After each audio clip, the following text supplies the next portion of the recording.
Hello. Are we here? Who's here? Welcome. I see a few of you. Being Nessing is here. Hi. And Karen's here. Hey, Karen, how's it going up in New York? Who else is here? IG Roller Disco 17. Yes, you're here. I'm so glad to see you. Hello, Marlon. Marlon's feeling better. That's a great thing. We prayed for you, Marlon. We said a prayer. We've said a few. Oh, look at this. FG Apothecary Company. I love it. Greetings. Thank you for joining. Did I tell you to bring some tinfoil? Did you get the message? Did you get the message? Do you have any tinfoil? You want to go? I'll give you a minute to go and run and get some tinfoil while I take a little sip here. Go get your tinfoil. I swear you're going to need it. This one's a doozy, okay? This one's a doozy. And thank you for understanding. I wanted to do this year. How many weeks? We had a few setbacks. And maybe it was for a reason. You'll help me understand that. You guys help me with these things. We're all working this group project together. And yeah, look at that. Yay, Marmar. See, Marmar, everybody's happy. They sent their prayers up. There's the guru is here. Hey, the guru. Yes, Marmar. And I have my foundational Black American history. I'm representing my lineage as a foundational Black American. I have Booker T. Washington, of course, my grandfather. He's in the center. Charles Eason. And then I have a picture of my father and my mother on their wedding and my grandfather. Right? So that's a little bit of lineage that I'm sharing because I want this to become our Jubilee. We should celebrate our American history here. So this is just a fun way for me to do it. I told you it's American Jubilee, right? That's what I'm feeling this is the draining of the swamp that we've been talking about. This is that, isn't it? So we're finally there at that part of the movie. Yes, welcome back, Marmar. Look at that. Fully rejuvenated, Marmar. Yes. Are you fully rejuvenated? That's what we're speaking for you, okay? That's what we're praying. Oh, yeah. Oh, yeah. Oh, yes, he is. Look at that. Love it. So let's look at our first slide. And I want you to hold my hand, maybe. I don't know. This one's going to be a bumpy ride, maybe. Okay, let's see. What is going on with the year 2001? Didn't you think you had an understanding for this year? Pretty much, I thought the only big event was 9/11 for the most part. Focused on 9/11. I didn't think about other things that happened in this year of 2001. That's only really the first year. I don't know. It's a weird time thing that they did also with calling this year zero. I don't understand their mathematics.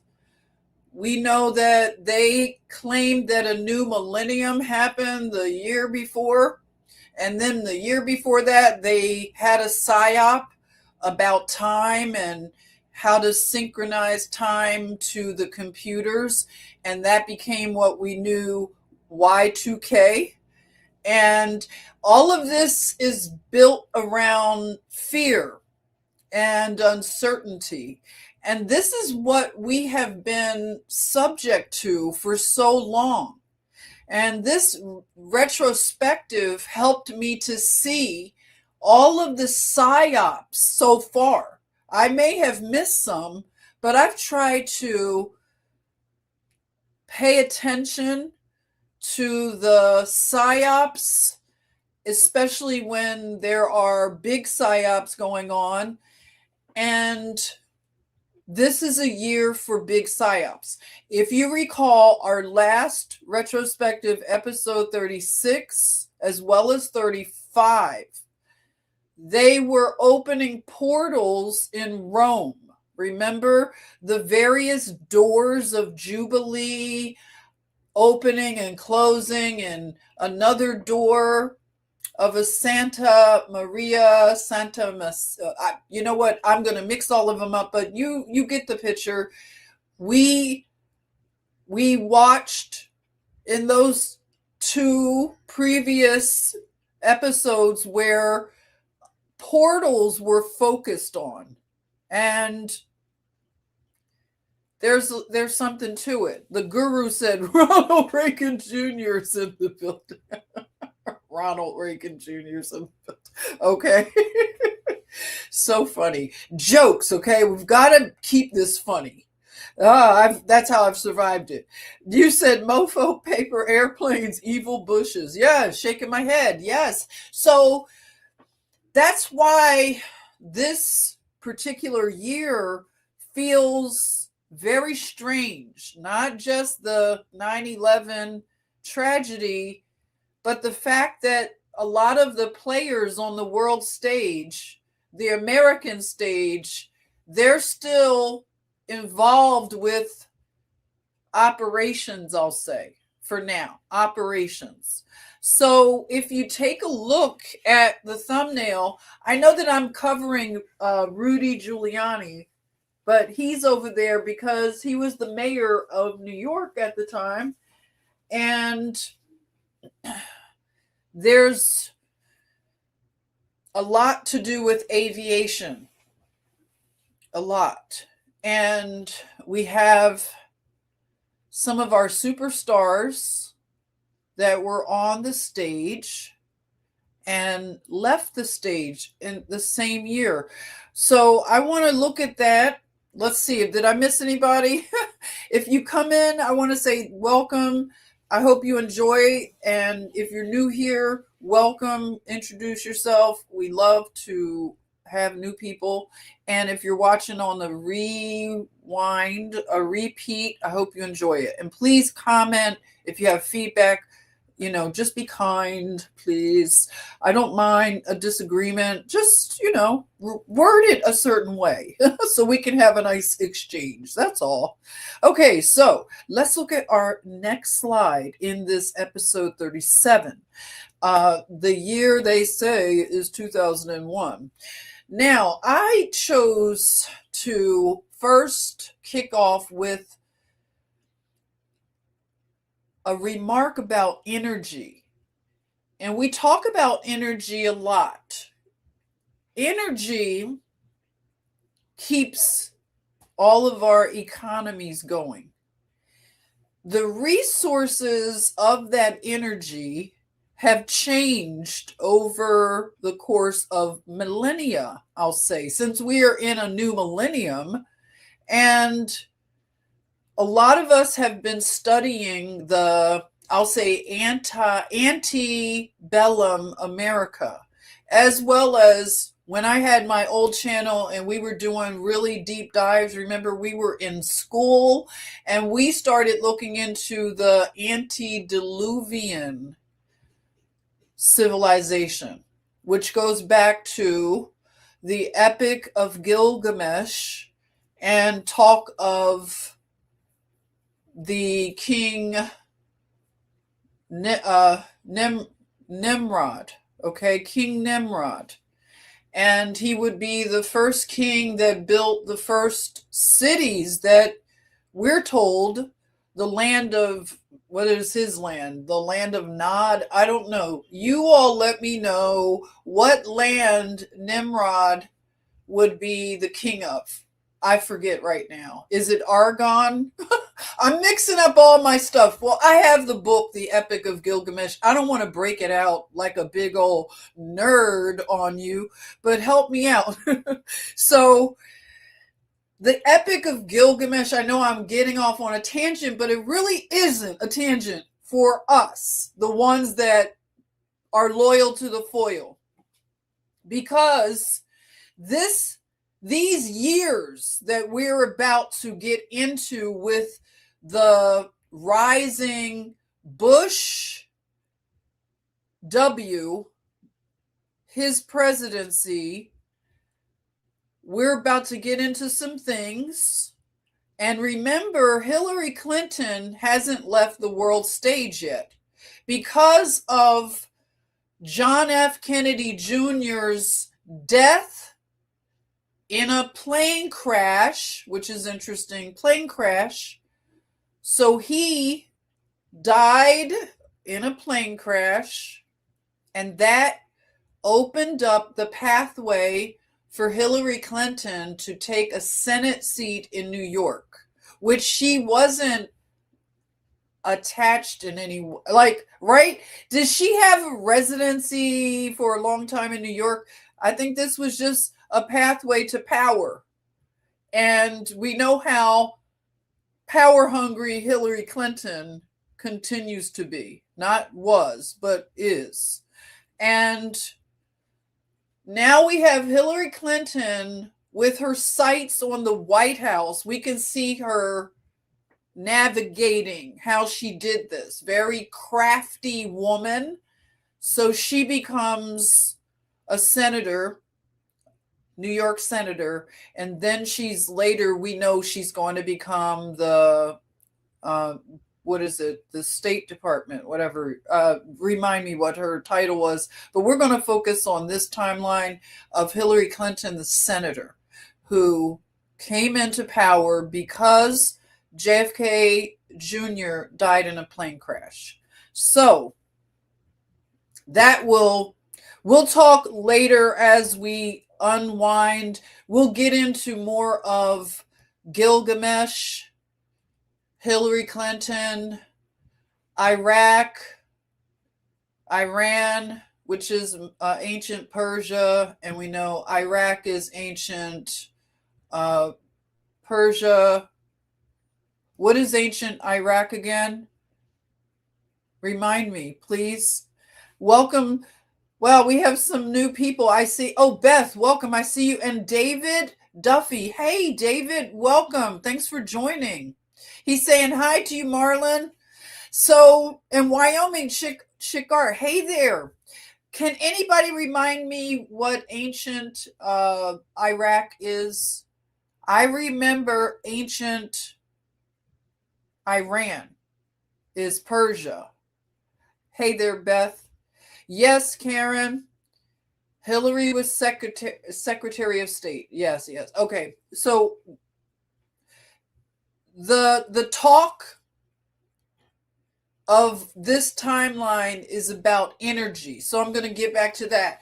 I'll park the Epic of Gilgamesh for another moment, but we know now that we are in the current timeline of 2026.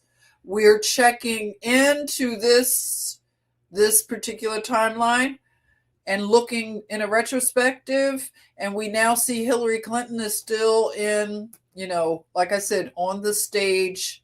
Okay, thank you, Karen. It was Mesopotamia. Yes. Okay, ancient Mesopotamia. Right. Okay, so that's going to connect later when we talk about Gilgamesh, Nimrod, and some of the belief systems of the ancient bloodlines of the Phoenicians and Canaanites, right? Can you imagine we're talking about ancient things like that? People thought that those bloodlines died out, maybe. And when you read your Bible, it feels so far away because of the way we are orientated in time. You see, they play around and manipulate our time so much that it's hard to imagine biblical narratives being not so far from our current timeline. That's how I currently see things. The way I'm oriented from studying the mud floods and the Book of Enoch and going down that rabbit hole, I don't think that we are too far away from these ancient events. So, hey, 420 Wild Dragon, welcome. Nice to see you here. And Daryl Martin, hello. So, oil. Oil is a big conversation because I was astounded to see all of the activity around energy and oil. Soon as the Bush got into office, and I'm sure, of course, his father was, totally into this as well, but I'm really paying attention to the fact that energy is how they control the world. Energy and transportation. This is how they keep us tethered to whatever control grid. Palestine, you said? Oh, okay. Oh, you mean when I was asking about ancient Iraq? I think it was Mesopotamia. Yeah, I think it was that one. And then ancient Iran is Persia, right? So all of the ancient bloodlines and lands we are still dealing with on this timeline. So, energy, we have OPEC ministers, and just the fact that they call these people ministers stood out to me as I'm looking at the various things, the oil cartels and the way they produce the oil and the gallons or barrels of oil, the quotas that they keep, and the various nations that form coalitions or cartels. And I could see how you get into these power grabs or tug of war for power. And not just, I mean, we have been in war. And before, I would hear people talk about we were going to war because of oil, and they sounded like the conspiracy crackpots at the time. Remember when you would hear somebody, it was an older person for Gen X, and you heard them talking about that's why they're going to war for the oil. That's all they care about is the oil. And they sounded like the tinfoil hat people of that time, did they not? To me, I thought. Babylon. Wait a minute. I have another answer. Sorry, Karen. I think this one is it. Hi, MK SV4VY. Nimrod was the king of Babylon, Iraq. So we're talking Babylon. That's what it is. Nimrod, Babylon. So Iraq is Babylon, ancient Babylon. Iran is ancient Persia. And Mesopotamia would be those areas also, right? I guess they were redistrict.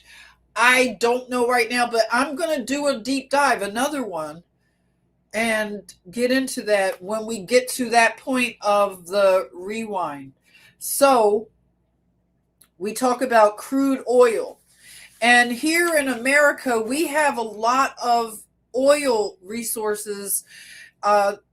They were even doing oil for food programs in Iraq. And this was a UN program. So the United Nations, which is headquartered, when you think about it, in New York City, think about this right now. And I want us to really look at these connections and patterns. So we have the United Nations headquartered in New York City. New York City being the gateway to the world and the city that sets the tone for business and lots of other things. So we have an oil for food program that the United Nations is doing in Iraq. That is strange. Why would these people need food? And also, we have lots of companies that are merging, lots of oil companies. And I was surprised at one. I just want to bring up a few, and we'll get through some other. Okay, US retail gas prices are going to return to normal, but that's going to be in a later part. They had gone up. All of the energy harvested to, oh, wait, that was something else. Bear with me, okay? Where is this one? Okay, Phillips Petroleum. So, Phillips Petroleum, they merged with Conoco in this year, 2001, and they formed ConocoPhillips. So you may remember that if you're in the area to see those stations. And I would say that the Kyoto Climate Change Treaty would also have to do with energy, because it is intended to further tether us in terms of transportation, how we move around. So energy is transportation, because it's how we move our automobiles, how we fly our airplanes, and how we heat our homes, and so many things. So the Kyoto Climate Change Treaty happened in 2001. They reached an agreement, and they had these talks in Morocco at the time. And also, this was weird. I would say energy is also food, because when I traveled to Ethiopia, they have charcoal that they get, and wood they will get down from Mount Entoto. They'll bring down resources so they can cook. When you think about some cultures, they need to have charcoal and wood so they can cook their food. So energy has to do with food, and energy gives the humans, us, food gives us energy. So we talk about how they harvest energy. Well, when we look at things like, how is it that they're doing an exchange of oil for food?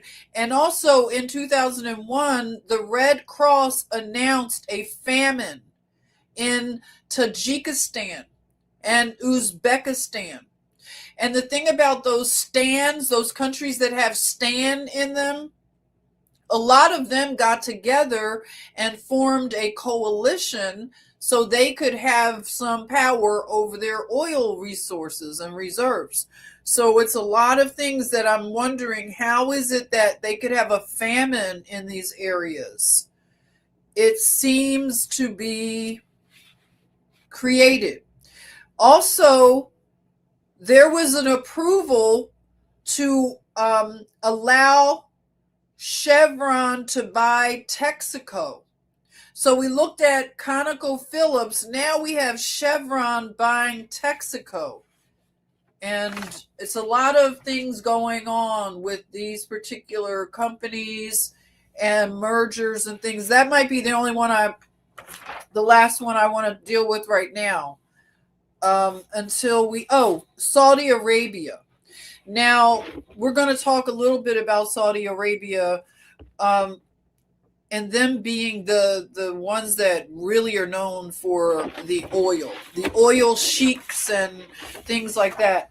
They selected in 2001 eight foreign companies for its gas initiative that was worth $25 billion, and they seized ownership of 1.6 million barrels per day of the pipeline for Iraqi crude oil.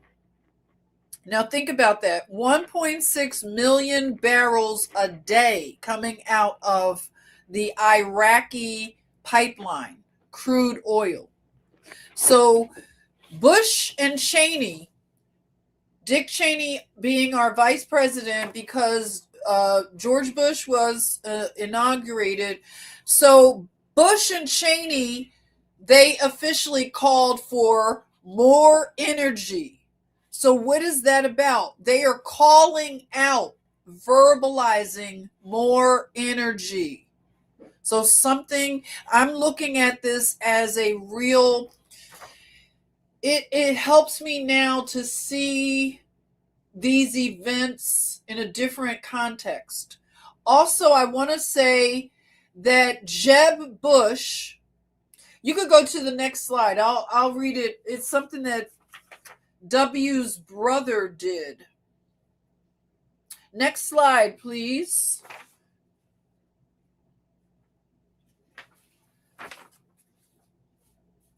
So again, energy. How do we become sovereign? If you think about it, how do we get away from the controllers when it comes to energy, and how we move around, which is a right. It's a God-given right. Yes, it's very suspicious. And that's why I wanted to take the time to lay that groundwork into the things that were going on that I missed. I did not see these things at the time. That's why retrospectives are very good in terms of understanding, and it's helping me a lot. Okay, so yeah, energy. How did the ancient world move? What energized them? That's the real mystery. All right, let's go to the next slide.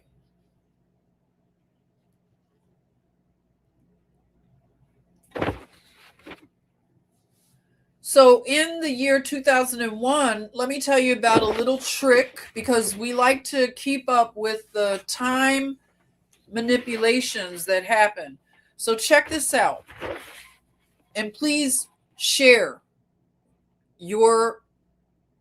what you're understanding from this. Okay, so 014640 UTC time on the Unix clock in milliseconds passes 1 billion. And that hasn't happened since January 1st, 1970. Oh, no, that was when they started it. Remember when we did the year 1970? They talked about the Unix clock. Oh, boy, I see it. All right, so wait, let me go back. The Unix time, the Unix clock. All right, to my mathletes out there, please help me. So the Unix clock in milliseconds passes 1 billion.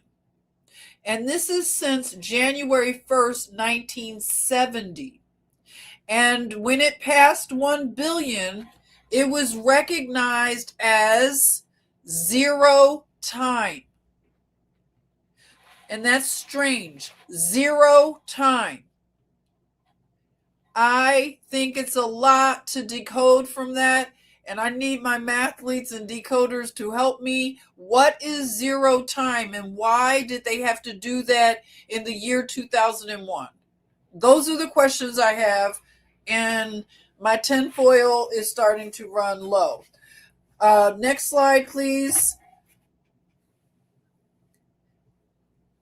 Okay. Of course, this is the moment that you remember. We know that 2001 in September, which would be September 11th, 9/11, 2001, we had a bad day in the world.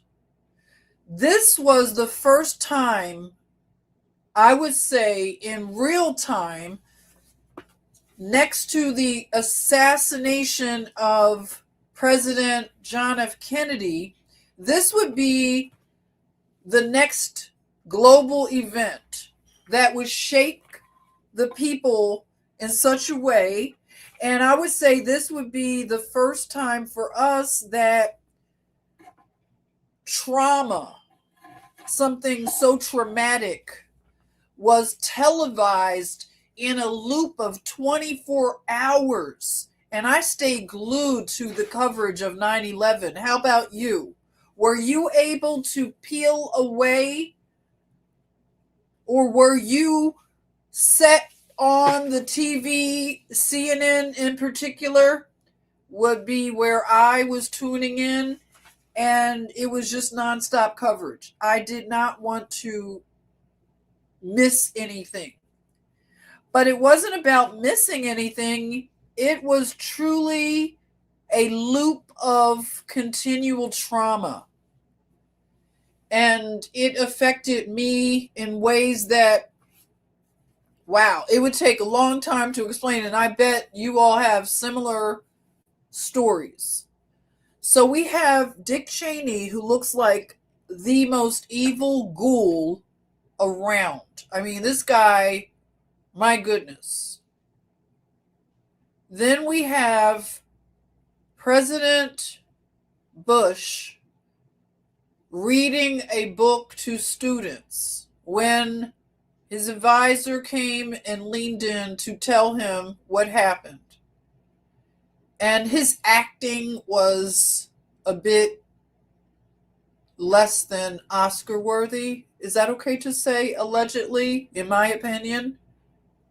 In retrospect, his acting is really not good here.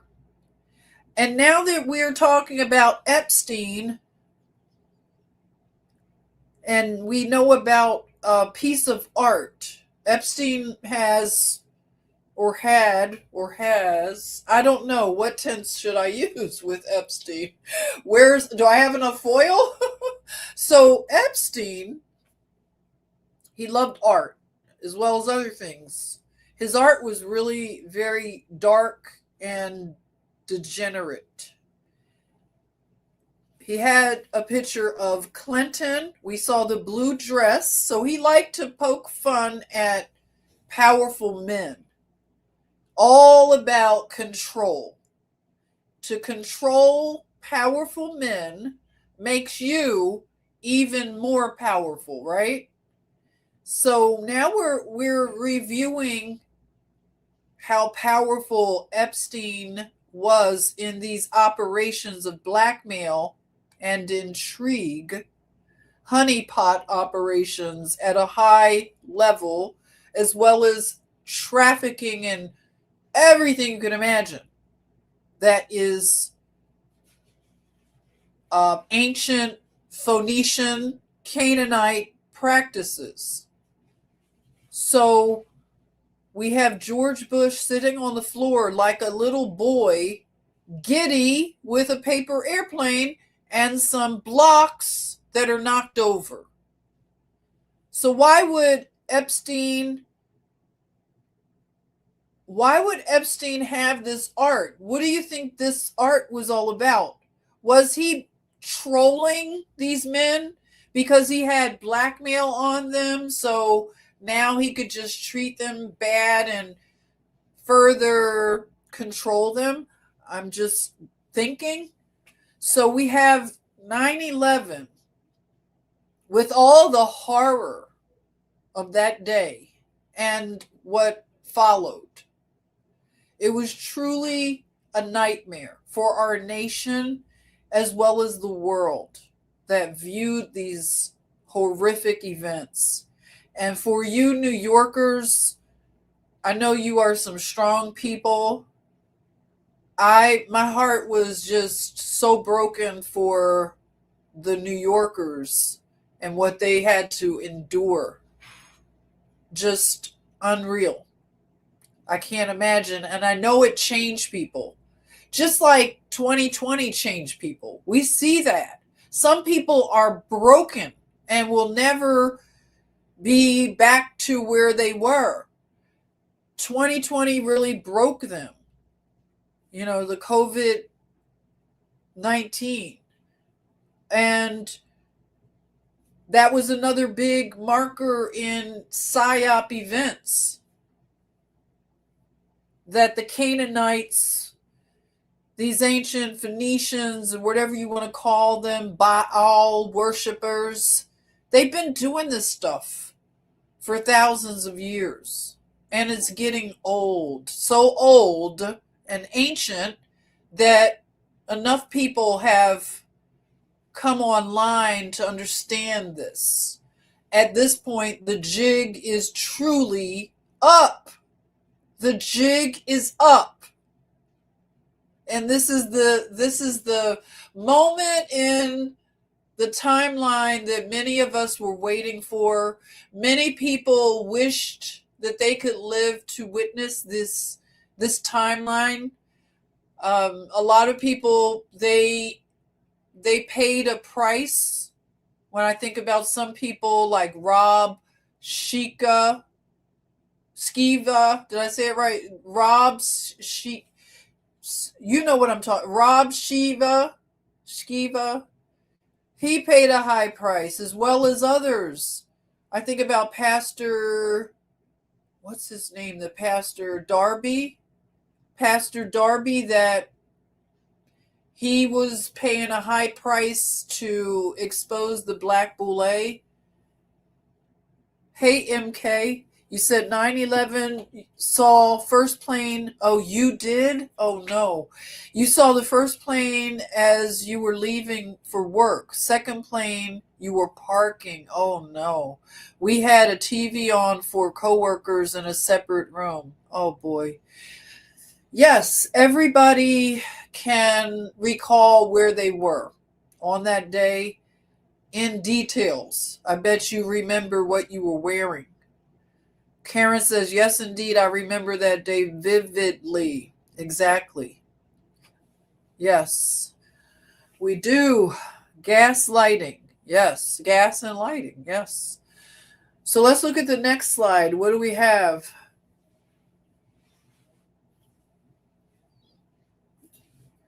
So 9/11, they tell us that, now look at the math here.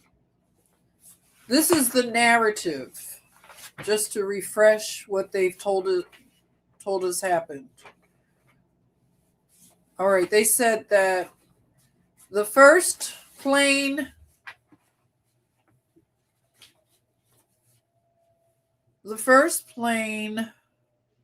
wait a minute, was Flight 44. Flight 44,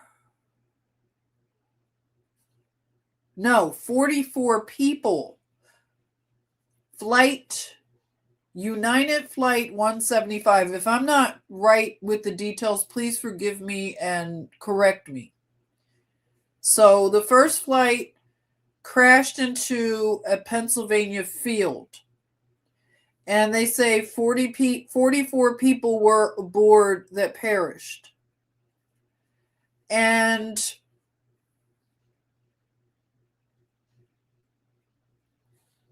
the next flight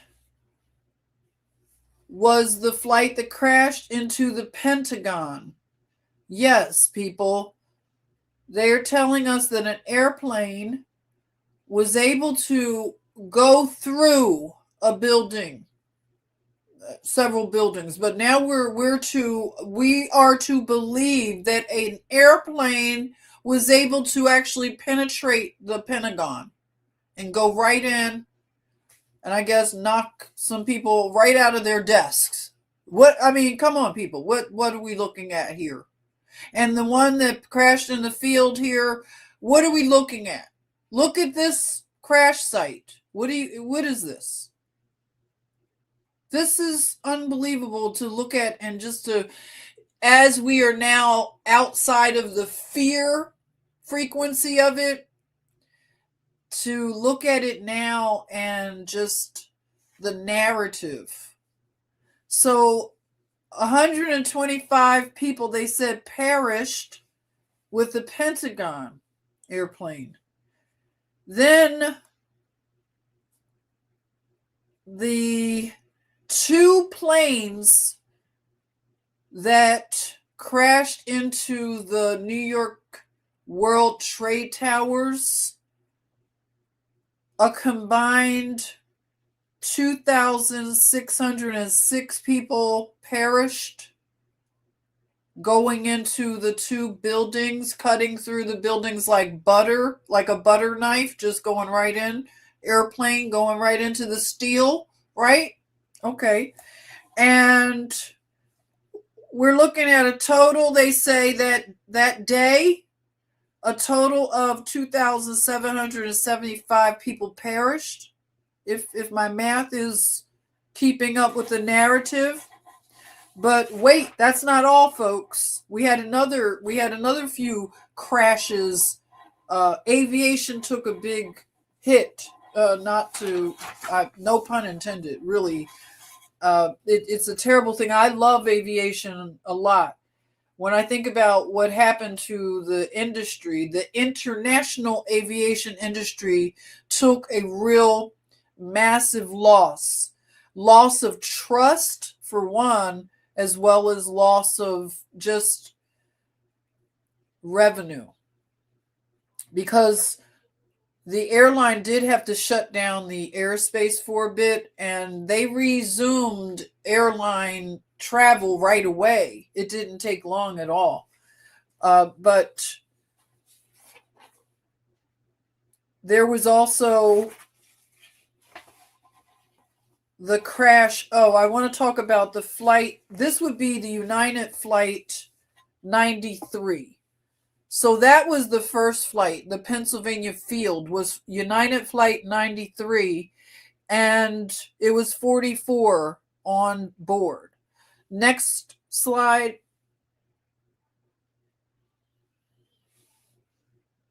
So a man by the name of Todd Beamer, his name became very well known in terms of the names attached to the tragedy.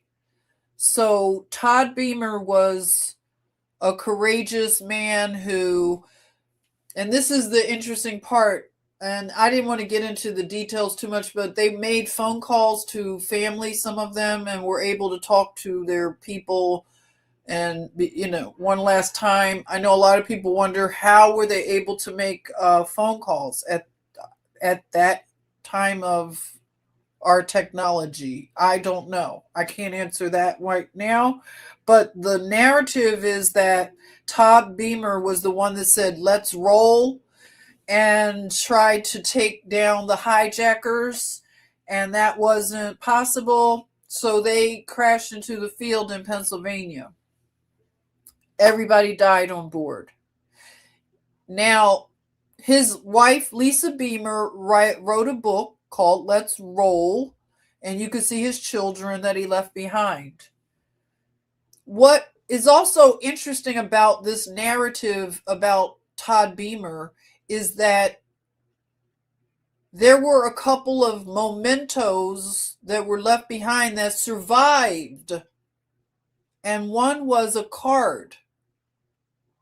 I mean, that's paper. I don't know how it survived all the heat and everything, but you can even read it. I don't know how you could read it or anything. But this is part of the narrative, is that Todd Beamer, he worked at Oracle. And I thought that was interesting because it didn't mean anything to me at the time. Oracle. Okay. So he worked at Oracle. His card survived this accident, as well as his Rolex watch. So you tell me, what does that sound like? I'm just saying. So let's look at the next slide. Excuse me, my eye itches a bit. Okay, so yeah, now it's just too. Yeah, Wyoming chick is watch Loose Change. Yes, I did watch Loose Change. I was Loyal to the foil very early. Okay, a lot of us were watching Loose Change with Jason Burmis, right? Jason Burmis, and I don't remember the other guy's name, but I don't think you could find those documentaries very easily, but maybe you can. I would maybe want to watch it again. Let's look at the next slide. But yeah, thank you for sharing Loose Change. So, Rudy Giuliani, the mayor of New York, he was considered the person of the year.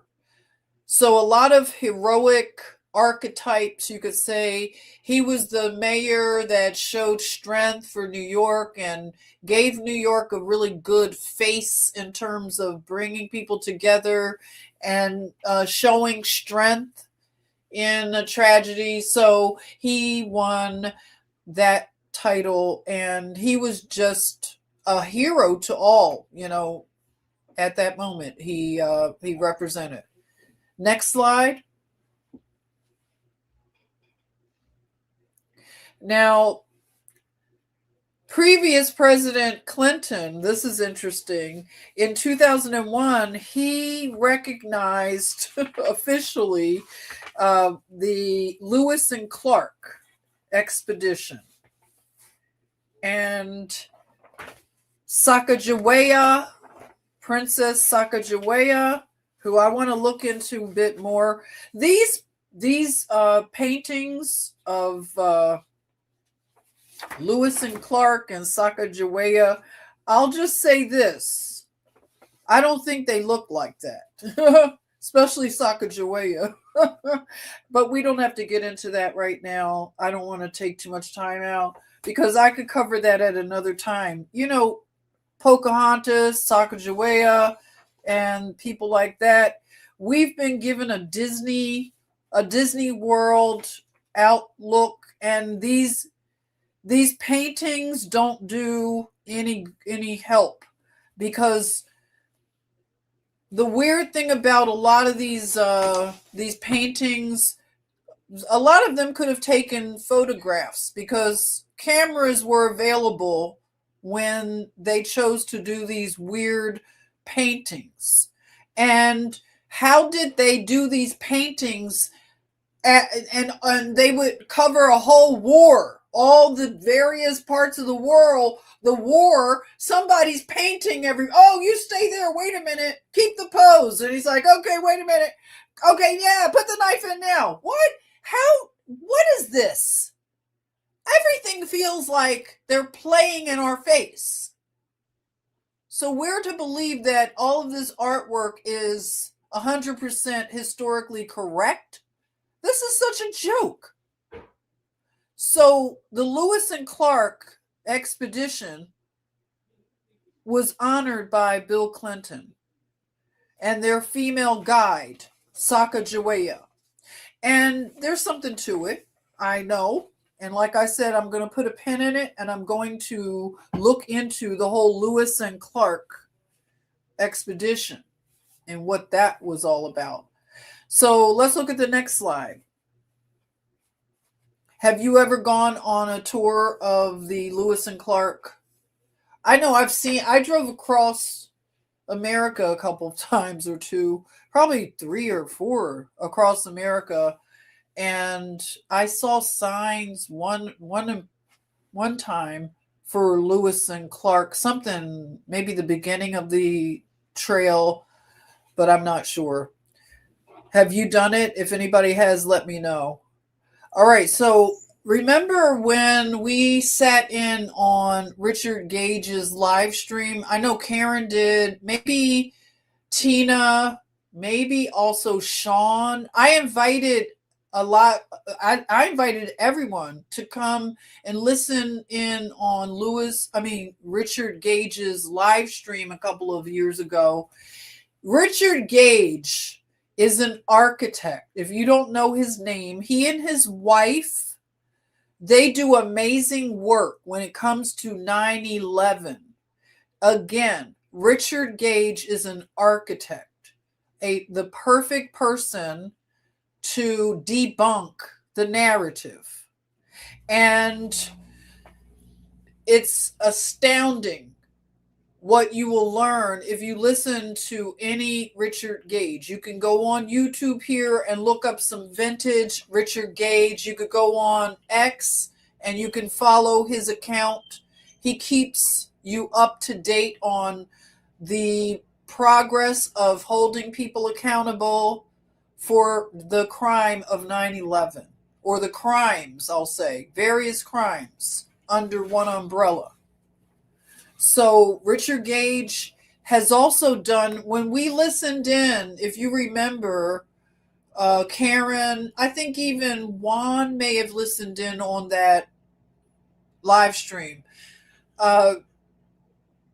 He also brings up COVID-19, and he combines 9/11 and COVID-19 to show how it is amazing. The breakdown, superb. Now, there's another building that, this is the tinfoil, definite tinfoil conspiracy theory, is Building 7. And there was a man who worked in Building 7. And his name, wait a minute. Why am I forgetting his name? I should have put it on there. Sorry, you all. The black guy right here. Can anybody remember? He was in Building 7, and he watched that building go down. It made no sense. And just go right into its footprint. It was very bizarre. Wait, I'm trying to find his name. Does anybody know the black guy's name who attached to Building 7? The one in the picture right here? He ended up dying, of course, right? He died. Natural causes, I'm sure. But he had a lot to say from his, what he witnessed in terms of Building 7 and how it debunked everything. I can't remember his name. Sorry. I meant to put it up there. All right. I'm just going to go on. You can see Jason Burmis down here and the loose change guys, the young people. Give it to the young people. Yes, so they did some good work. I see you all are adding other people. Michael Moore did a movie. He did one. I don't know if I watched him. Hey, Betty Flack, Roper, welcome. You said they made it look so real. Hard to believe what it really was. Yes. Karen saying the building collapsed and nothing touched that building. But yeah, was that building the key? I've heard a lot when it comes to that building. I've heard things that are really out there in conspiracy land, and then some things that are just basically, of course, follow the money, right? Wyoming chick, she's saying, what was that? Her husband was horrible white man. She had a hard life. Who's that? I probably missed it. It was in the chat earlier. Okay, let's look at the next slide. So Building 7 was an issue, a big issue with this narrative, gave them a hard time. They had to get rid of this man, or allegedly, in my opinion. So one of the things that, I like to do, if we could look at some architecture, I always like to do that.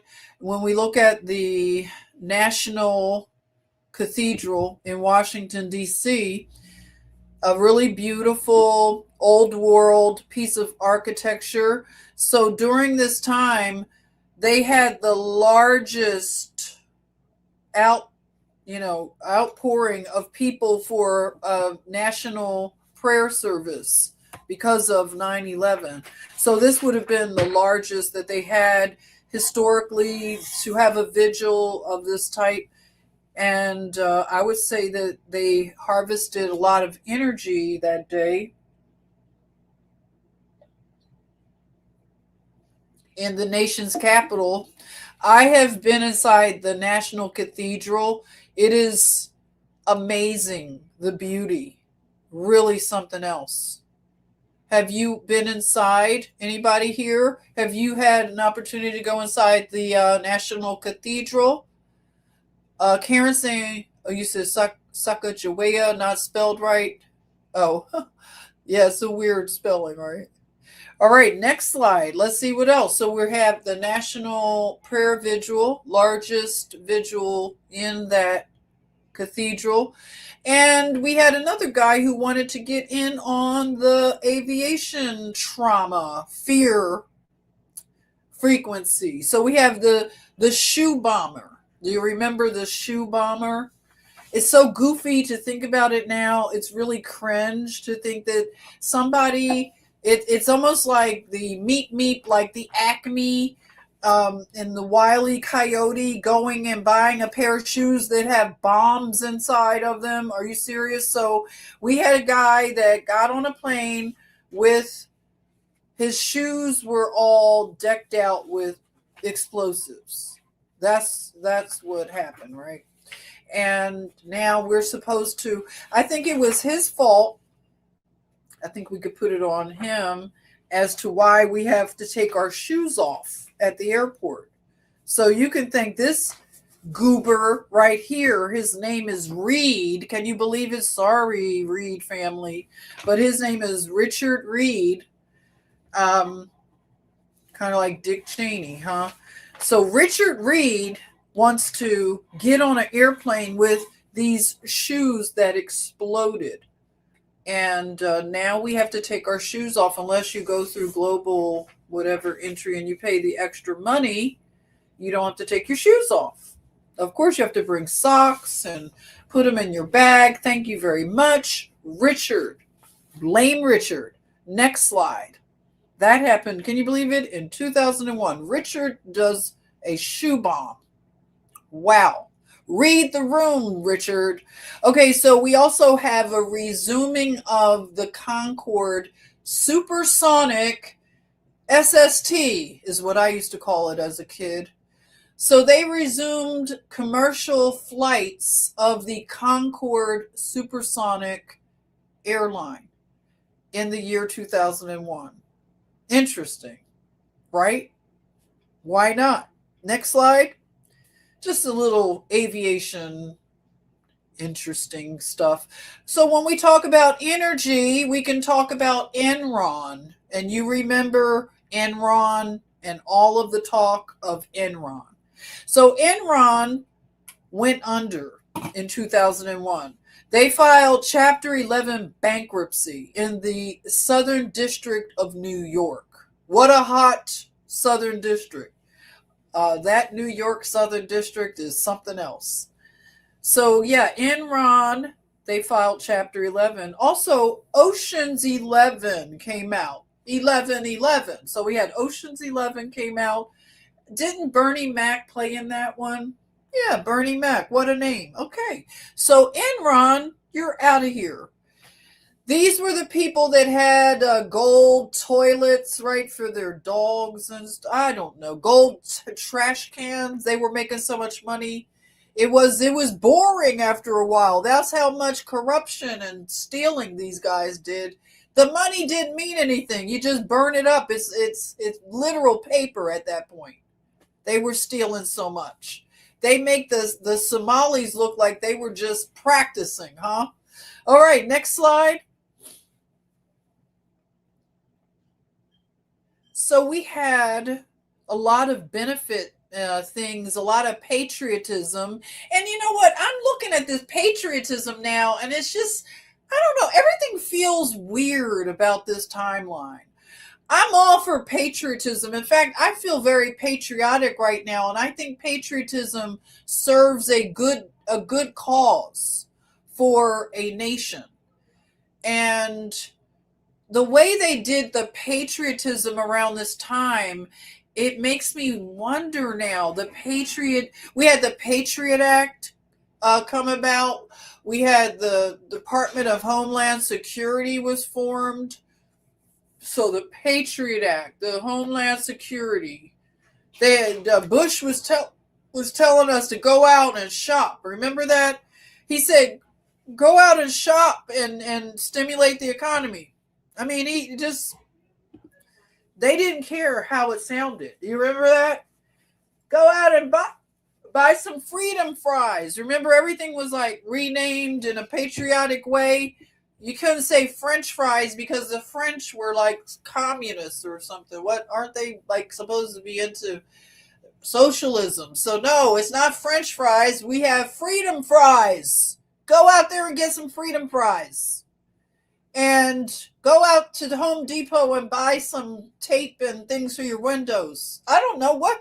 Remember, they were telling us to go spend money because it's going to help your country. So we have Michael Jackson here in this very interesting jacket. What am I looking at, people? I feel like I just took a goofy pill. Do you? I feel like I took a goofy pill. So we have Destiny's Child out here in well, I'll say Beyonce. Okay, you can say a lot of things about Beyonce, but she knows how to get into the patriotism, right?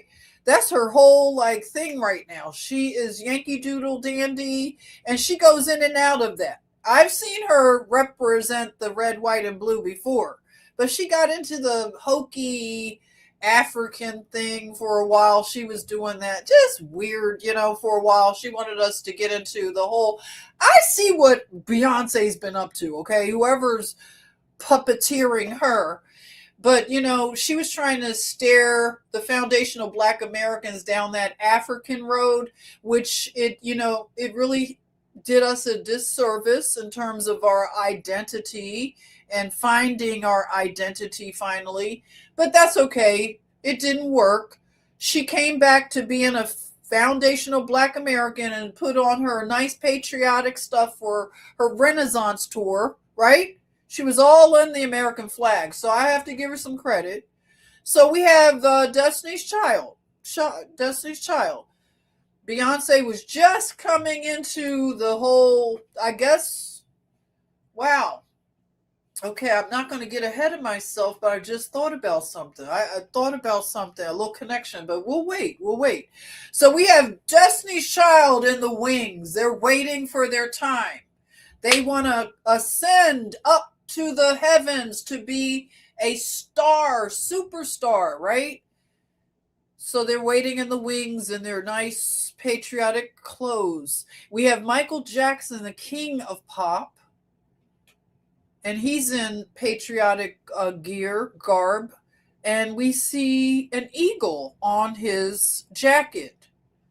And I'm wondering, okay, so what's happening? Why Michael Jackson is dressed like this and Destiny's Child is there was a benefit concert called what was the name of this concert? Something about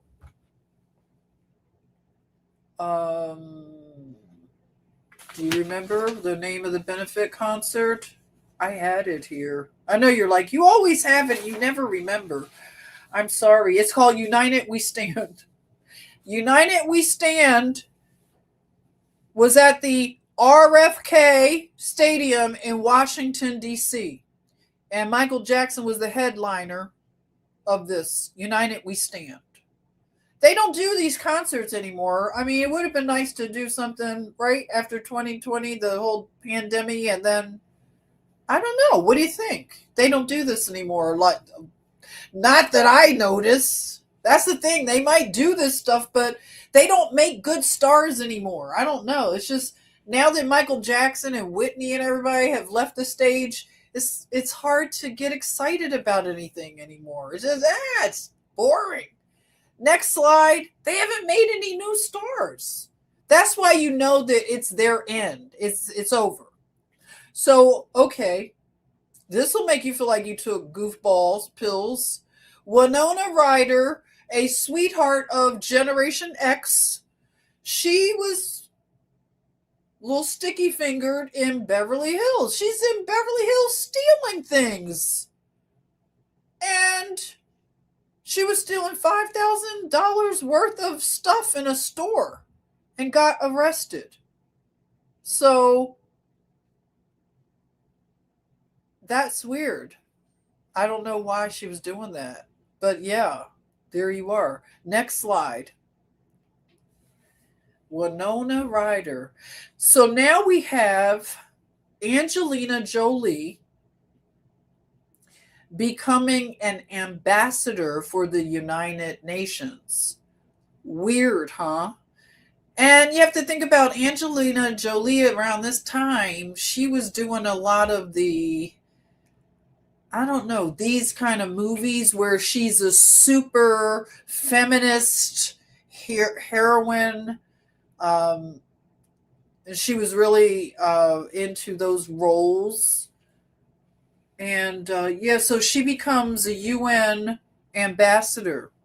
And she's all over in these countries, these war torn countries. And I don't know how I feel about this stuff when I look at it now. What is going on? Because it just doesn't look right anymore. So there we are. I just, I'm not impressed. Now, Angelina Jolie adopted a lot of children, one being from Ethiopia. I believe she's from Ethiopia, that child. That child that she adopted from Ethiopia is now at Spelman College. She attends Spelman if she's still there. But you can see how fast that flew by. A lot of her adopted children are grown people now. But she adopted a lot of children from other countries. And that looks good on its face. It looks real good. And then it looks real something else that I just can't put a word to. I don't know what I'm looking at here. What is this? So let's look at the next slide. So Angelina, UN ambassador. So in terms of some of the things that were debuting for technology, we have the Xbox. That came out in 2001. We also had iTunes come out in 2001. Remember, you had to put a disc in to download. Then we had an iPod. So now we want you to be able to be mobile still with your music and have your list. And that made everything very personal. And it may have made us more withdrawn into our own world of our favorite list, and everything was about my list and my remember. And I don't know if that's had an impact on the way we socialize with each other, because you can see now people, just like the Walkman, they have the things on, but with the Walkman people were really just walking, which you shouldn't walk with things in your, covering your hearing. But I think it was more so for exercise. iPods were really for just keeping them in all the time to listen to your list of music and stay in your own world, your own bubble.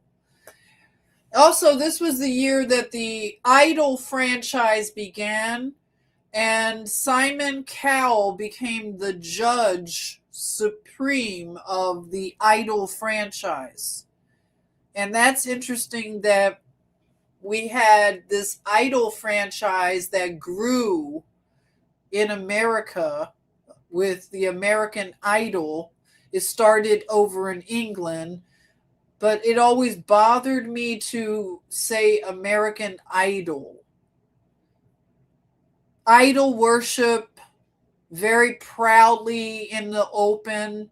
And for the people that claim to be against idolatry, it's like it's a trick bag to get you to engage in it anyway against your consent, because it's a game show. It's, competition. You're getting involved in this idolatry. All of us, get caught up. So everything is just very cringe now. Also in 2001, when we talk about aviation, TWA went away. So we're watching the older airlines just start to go away. So that golden age of air travel, the friendly skies, the glamour days when you dressed up to get on your flight, that was gone. All the way gone. And Polaroid went away also. Polaroid instant camera, instant film for your photography needs went away. Also, Wikipedia, the free encyclopedia, was launched.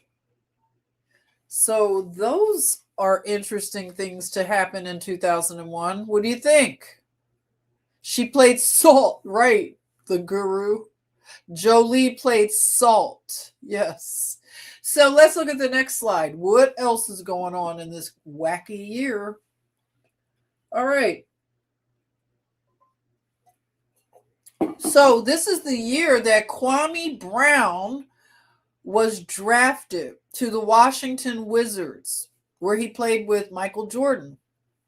So Kwame Brown was drafted first draft pick that year. And Kwame Brown is now a person that I watch him a lot. His podcast, he's one of those people that he goes against the Black Boule, and they've come to attack him so much since 2020. I've been watching how they've come for him. Various members of the Black Boule, like other basketball players and stuff, they have come at him and tried to take him down and attack him. But he is a child of the Most High Yah, and he is protected by the angels. He is a courageous man. He's not afraid. So he's been able to stand up to the Black Boule, and it's been amazing to watch. So if you ever have a chance to go check Kwame Brown out now, he has retired from basketball, and now he has a voice in our culture, a good voice. So next slide. So some of the music, not music, but films that came out, we have AI, which I don't know if I watched this movie. Did anybody watch AI? Steven Spielberg? Well, I'm thinking that's interesting that AI would come out so soon before it launched for civilians. The imagery looks very strange. Haley Joe Osment, isn't that the kid that's he was the kid that said I see dead people. So what, it was about clones and stuff? Did anybody see AI, the movie, Steven Spielberg? And it looks like the kid is holding a Teddy Ruxpin. I don't know. I may want to watch this movie again, I guess, if I did watch it at all. All right, next slide. Artificial intelligence is being brought up in this timeline.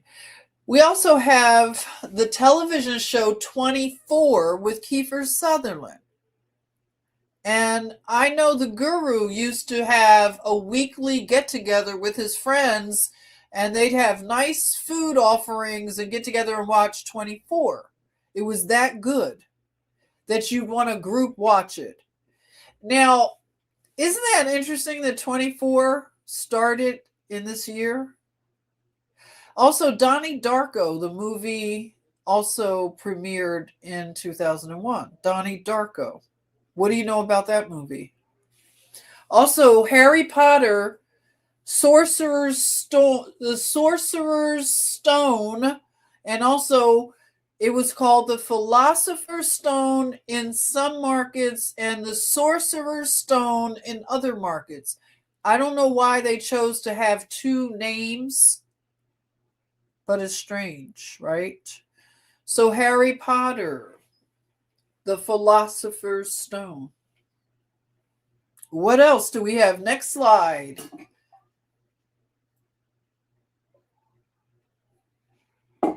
Also, Band of Brothers.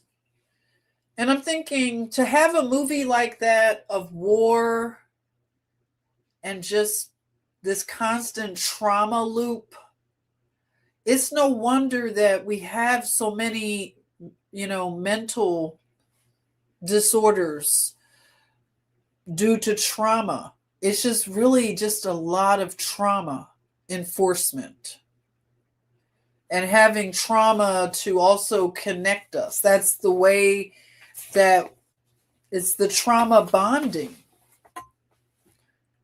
and reminding reinforcements. I didn't see Band of Brothers. Next slide. Let me know if you watched it. Do you enjoy those kind of movies? All right. Do you have enough tinfoil?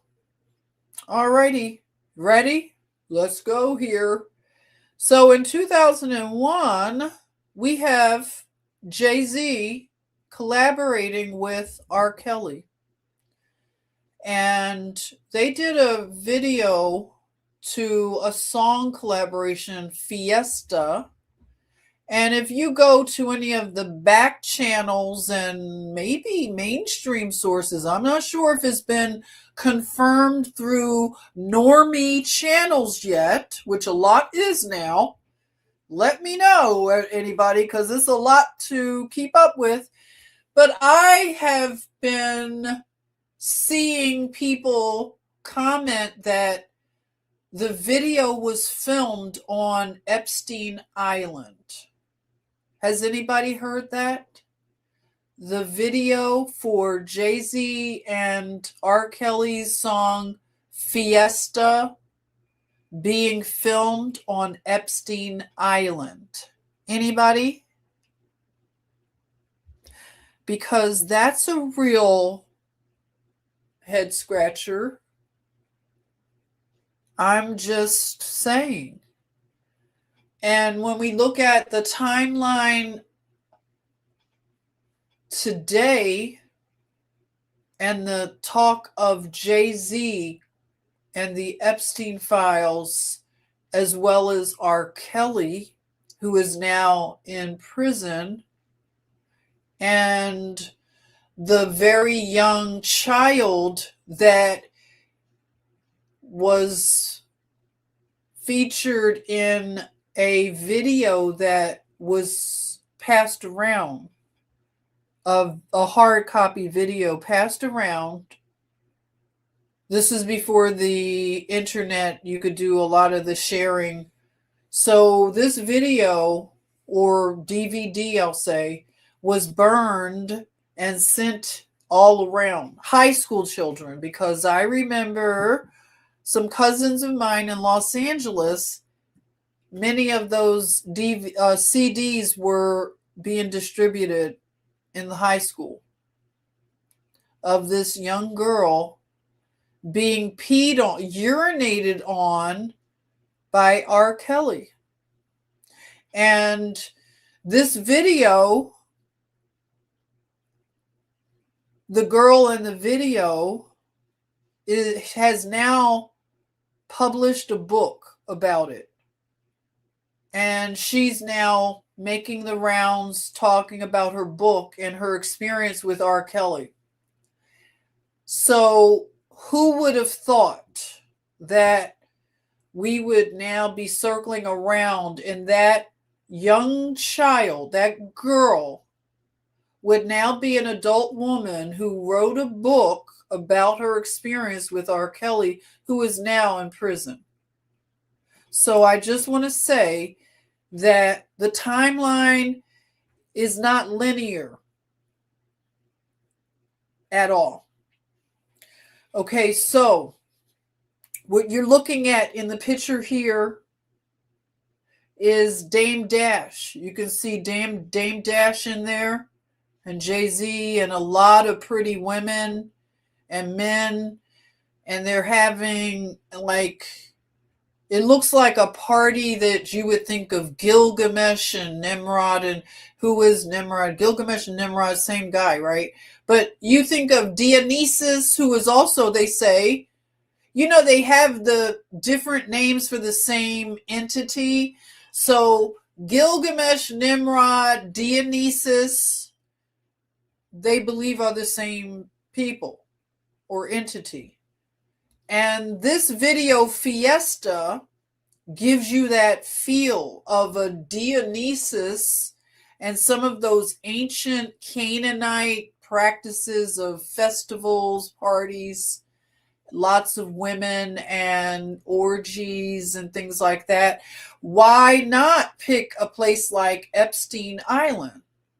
And hopefully the women, and it was a lot of women in this video, I hope they all made it home. I hope they all made it home alive. That's all I'll say. Next slide.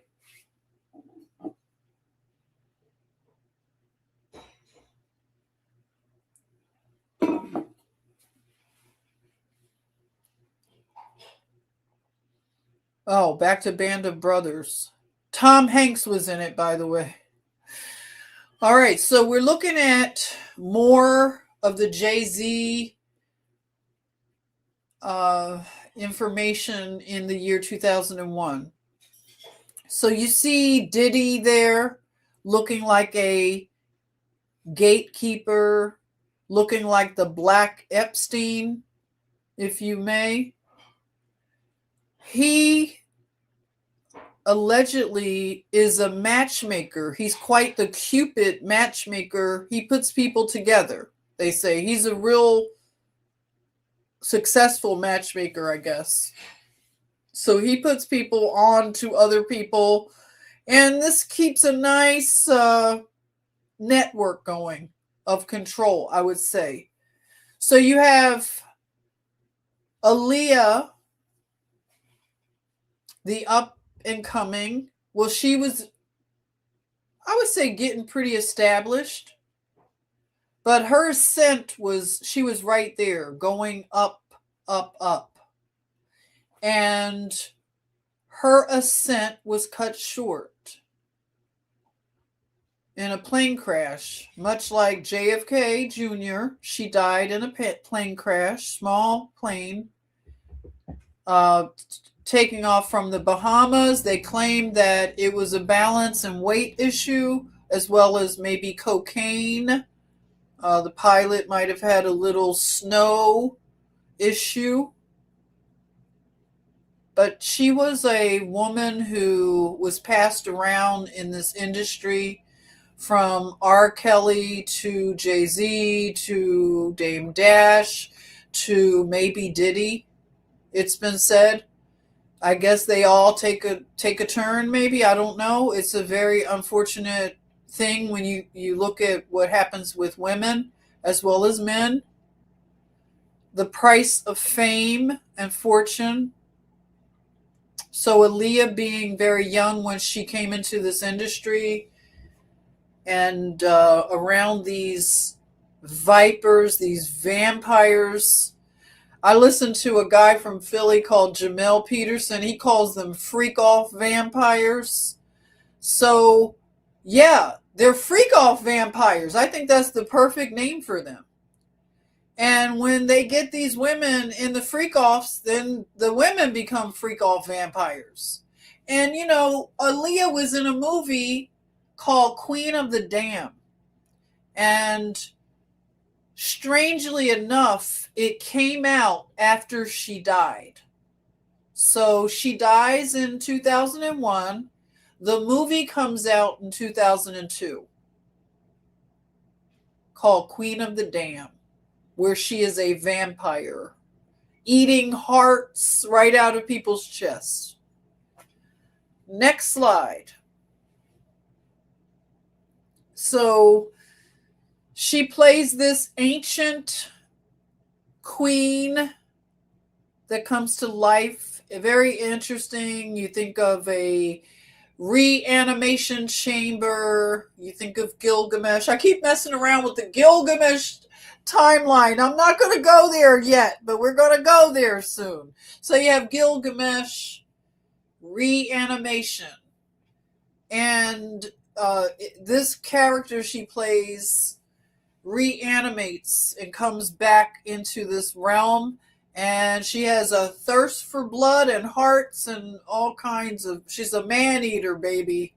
And she dies in the end, and she burns to a crisp, much like what happened to her in real life on an airplane. So playing around with these dark energies makes you wonder. Next slide.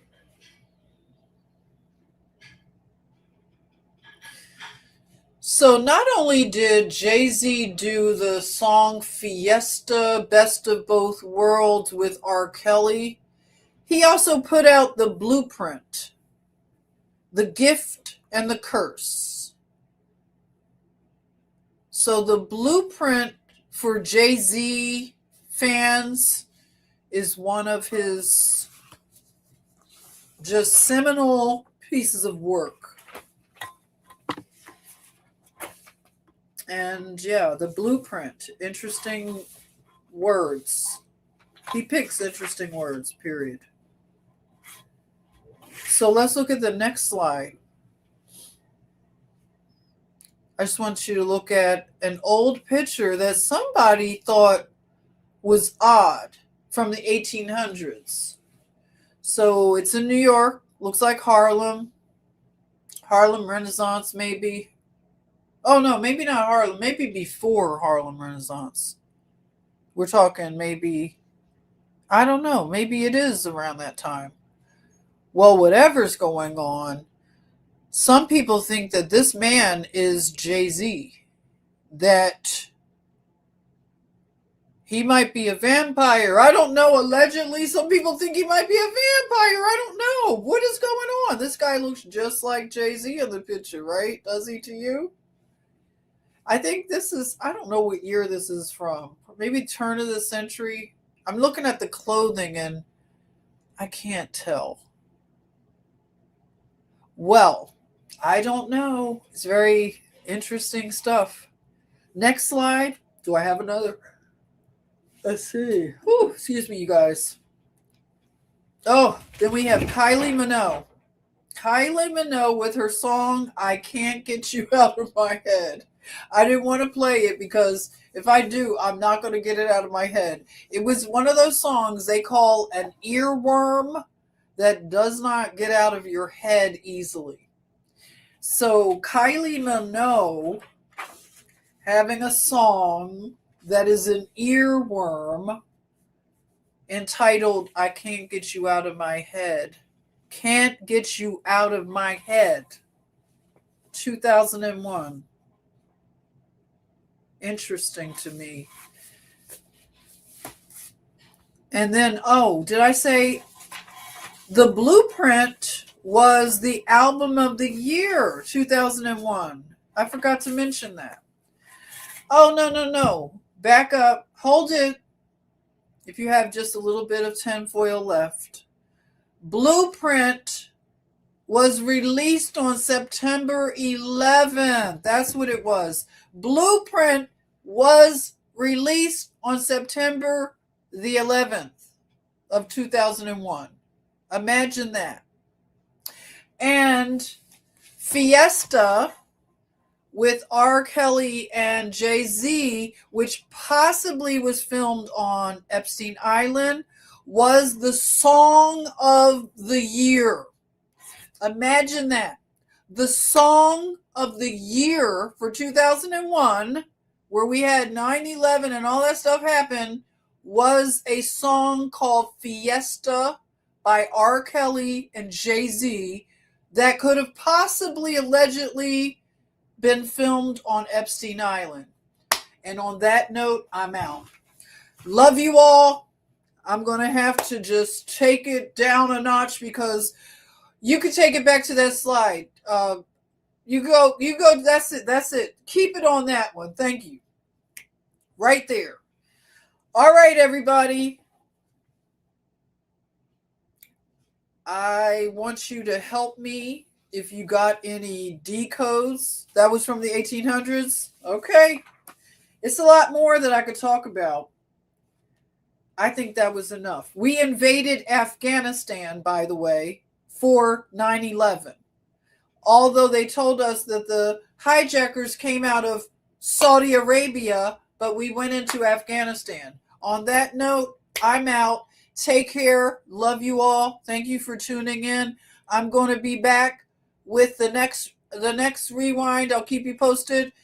But when I do them, They will usually fall on a Tuesday, a Thursday, or a Saturday. I usually keep the same time, 7:30.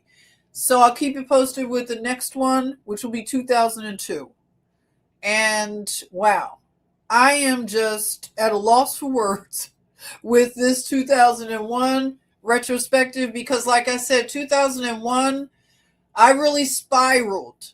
Your girl really spiraled from this. Constant talking of hijacking, hijacking, hijacking wasn't good for your friend here. So this year was very hard on me. And just to think of the other things, just putting it all together. And, I'm almost finished writing my book. And just when I'm talking about these years, this has really helped to understand a lot for me. All right. So I hope it's been helpful. I appreciate all of your input and support. And if you have any connections that came up, anything I missed, please put it in the comments. I enjoy reading your comments. If you want to find me also, I'm on Instagram, Jenny the John. Thank you, Karen. On Facebook, I just go by my name, Jennifer Easton Washington. TikTok, I'm I'm American John. I keep it the same, okay? But I do a lot more on Instagram. If you ever want to check me out there, and we'll follow each other. And I want to tell you that, yeah, wow. I don't know what else to say, guys, other than meep, meep, meep. Yes, meep, meep.